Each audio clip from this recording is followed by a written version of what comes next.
Ladies and gents, this is the smallest Budapest ever. The smallest Budapest you've ever seen, which is a 2 TC start, okay? That is difficult. That is stressful. That is possibly impossible to play for most. However, we're also playing with exploding villagers mod. So if a villager dies, there will be a boom. And if that villager dies, I don't know, next to a bunch of other villagers underneath the TC, then there's going to be a chain reaction, all right? So the smallest Budapest ever, Kapoch has gone underneath both TCs, which is really funny. And Kapoch just asked me before, he's like, how does exploding villagers work? Now, I know MBL knows how it works because I thought he played it before. But, you know, Kapoch has come forward with the villager here, and always, he might even kill MBL's scout. So tough to play. You've got water, you've got food. So, remember all the other small maps we've seen, players have been, they have been vill fighting. But here, if you go forward with 5 villagers, and the opponent just deletes theirs right next to your 5 villagers, then they lose 1 and you lose 5. So losing a villager to a boar would be awful here. Just like any mistakes where large groups of villagers die next to each other would be game ending, perhaps. Good job here from Kapoch. Now, this is a play all 10. If MBL wins this, they will end 5-5. But right now, both players really focused on bringing in as much food as possible. Now, I would say if this was normal Bedouins, Malians would be the better civ because they save so much wood on their docks, or just all the wood buildings they built. But I don't know if you want to dock here. It's such a tiny little spot. Now, we've seen a lot of games where someone has a 10 villager advantage, and we say that person's going to win because they have more villagers. But in this case, you have more potential for explosion if you have more villagers. And where it'll get really bad for players is when they're not underneath their TCs anymore. So if they're on stone, or if they're on gold, or they're on wood, that's where villagers are exposed. Like right here, I don't think they know yet. I really don't think they understand. But all it takes is for one of them to do it. Oh God, oh God, oh God. Kapoch, he's gonna find out. Kapoch just learned. Kapoch just learned. That adds a whole different twist to how players need to play this. They trade 1 versus 4. That's what I thought Kapoch was going to do with that Vill. I can't wait to see Kapoch's reaction to that later.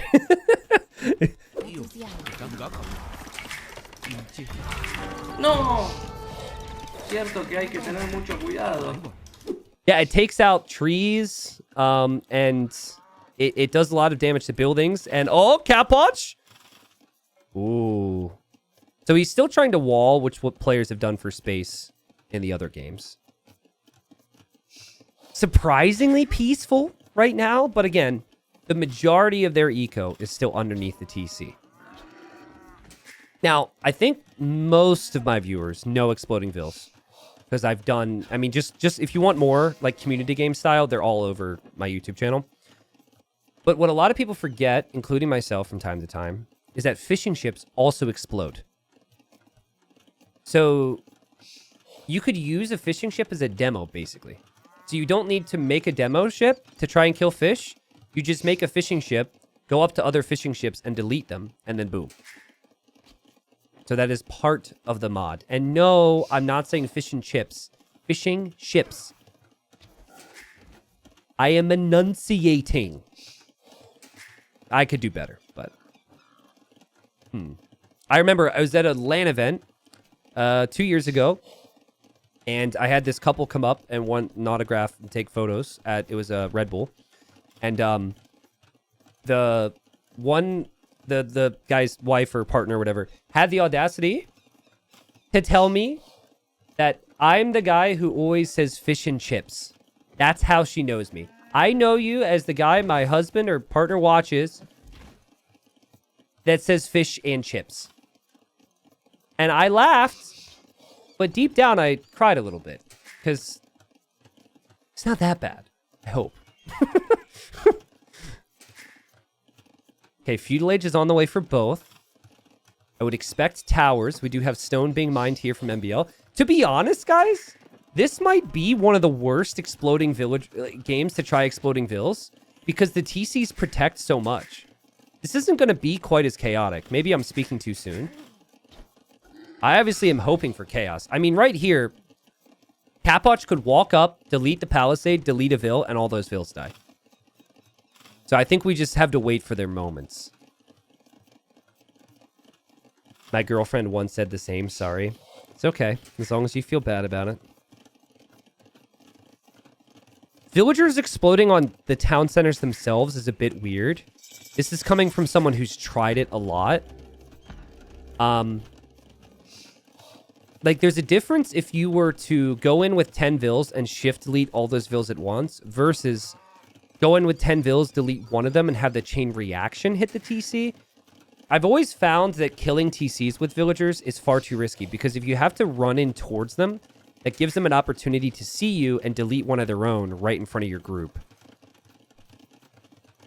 But they've got so many villagers. The chain reaction's gonna be insane. They're amazing players, but there's no way they can be perfect with this. Like, MBL's eco is disaster land for this. Oh! Oh, Capotch just tried. Nice dodge from MBL. Again, Capotch. Oh! MBL loses 2 vills, so it's actually 2 losses for Capotch, 2 for MBL. And Capotch gets the tower up. I love MBL to death, but I really want to see his whole eco go boom right now. That would be my early Christmas gift. There's just so many. They're almost in a circle. It would be so perfect. Capotch is kind of spread out. Like, he's got this corner here. Oh my god, MBL's going to try and drop a castle. Okay, what if, hear me out. What if MBL's dropping the castle, one villager gets killed around the castle foundation, and then everything goes boom? Great castle. Great build from MBL. Holy crap. Really well played. And he hasn't really focused on sending vills forward that frequently. Obviously, he did it at one time. But yeah, if villagers die, you are going to know. And there goes MBL. Dude. Oh, okay. He actually has wheelbarrow because he's Viking, so his villagers are a bit faster. And he'll get handcart and castle age. That's actually nice. Again, if MBL knew fishing ships exploded, he could dock and add fishing ships. I did not tell them that, though, so I doubt that will ever happen. Hopefully MBL doesn't, like, delete fishing ships later or something. Okay. This castle cannot be denied by a Capotch to delete. Unless. Capotch, just go there and delete. You can delete. Oh. They don't know. They do not know the power. Oh, boy. Okay, that is Capotch's Castle Age TC. They do have 2 TCs. I feel like, honestly, at this point, you can afford to lose one, and it's fine. This line of villagers could have been devastating if Capotch got a boom off. Okay, only 2 villagers down for Capotch. Should still make it to Castle Age. He will then drop a castle of his own. But where? Oh, no. MBL's going to have siege as well. Wow, what a great timing, man. To get the castle and also the mangonel. I'm now very nervous for Capotch. It feels like he could just be moments away from disaster. Normally you drop the castle here. No, you can't do it. He deleted it. He deleted it. Oh, he deletes the TC. Oh, ripperoni, bro. Wait. Villagers explode, though. Ah! Oh, they're so weak. Delete it, Capotch. Yo, let's go. There's another one. Oh, MBL knows. He knows what to do. Capotch defends himself. Capotch doesn't defend himself there, and the castle foundation is still there. But the villagers have been destroyed. And Capotch finds out now how strong this is. And I think MBL did too. Look at this. Oh! Rip to the castle. Rip to the villagers. And Catwatch down to 8 population. MVL sitting at the pretty 53. And the game ends. Thank God we got to see the potential of the Exploding Vills. That was so cool, though. Like, they know so much more now than they did 2 minutes ago. But what Catwatch did with his villager against the Mangonel was freaking sick, because otherwise that castle gets denied, right?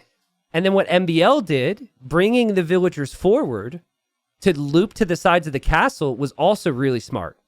So really high level stuff from both of them. At the end of the day, I just feel like the castle and the siege just kind of was the difference between the two of them. So, you know, they just played 10 games for us. They tied 5-5. You know, it feels like I wish we could do more Exploding Vills with them, because they've learned so much.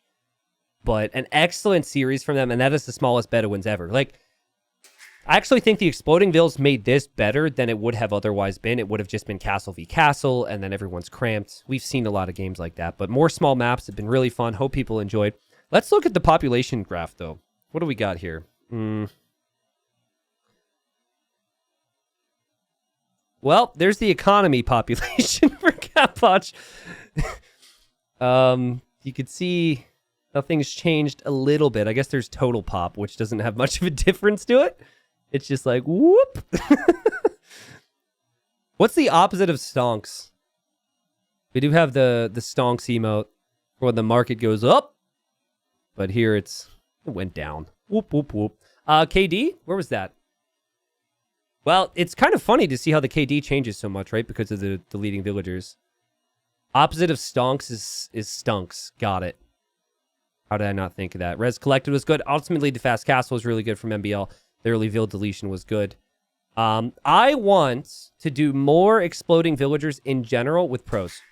We will do more of it. I promise you that. It probably won't be on small maps all the time, but I think the setting is unexplored and it can produce really fun games. Probably will have people that are interested. So, but yeah, shout out to MBL and Catwatch. Check out their channels, guys. I hope they enjoyed playing this. It seemed like they were laughing and enjoying at the end. Really appreciate the fight they both put up here. It was a good display, and happy to host it here.